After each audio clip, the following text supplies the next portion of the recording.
Hi, Emily. I really appreciate the clarity of your analysis. I noticed that we gave similar answers to most questions. The only one in which we gave a different answer was question B, and that's the one I will comment. I could be totally wrong in my analysis, but I think I'm raising a point that you might want to consider. Just like you, my first thought was immediately using section 9312b1 regarding that the only method of perfection available for intangible goods, such as checking account, would be by taking control. And that National Bank would have to take control of this checking account to perfect its interest, its security interest. However, you must remember that the checking account is not the original collateral. The inventory was the original collateral. The checking account is a proceed that was generated by a cash proceed, in this case the check. And as long as these proceeds remain identifiable, if they are traceable, then they are automatically perfected for at least 20 days. As long as the security interest in the inventory, the original collateral, was perfected. But here's where I might have made a mistake in my original analysis. I did not consider that the checking account was generated by a prior cash proceed, right? The check. So I reasoned like this. I said the checking account was like a second generation cash proceed generated by the first generation cash proceed that was the check. And that continuation made me think that there was no purchase made with cash proceeds, therefore the automatic perfection beyond 20 days would apply.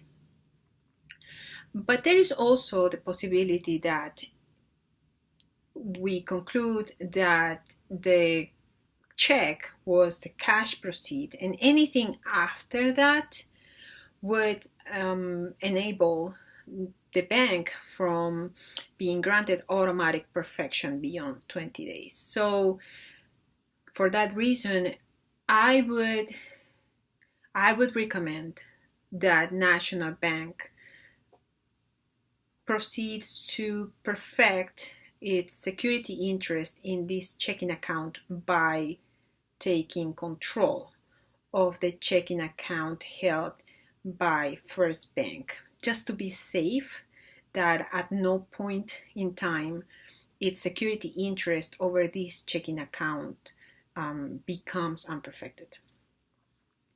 But as I also mentioned, there is the issue of traceability, right, which could be a challenge for National Bank because this account is not a segregated proceeds only account, and over time it will mix with non-proceeds money.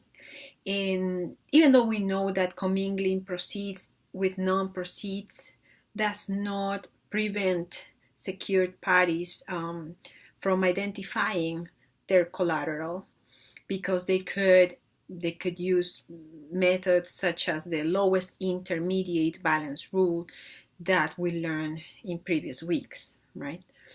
So that would be my feedback to you on that question. And I've now moved forward to question D. So the question D is, what happens if the financing statement describes collateral as all assets? The security interest in the equipment would not perfect despite the security interest in the equipment would perfect despite the fact that the financing statement does not list equipment, right?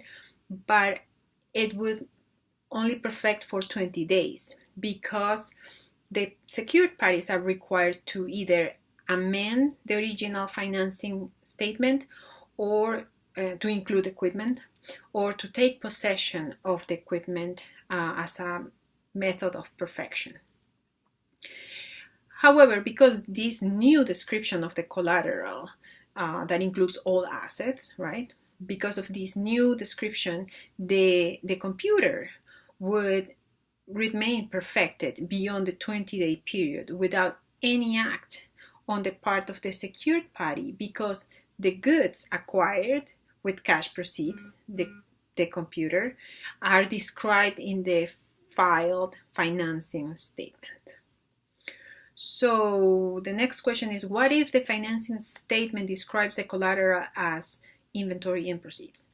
The proceeds provision of Article 9 would apply whether or not the secured party adds the words proceeds thereof to the description made in the financing statement. So it is irrelevant whether to include such a phrase in the financing statement or not. Thank you.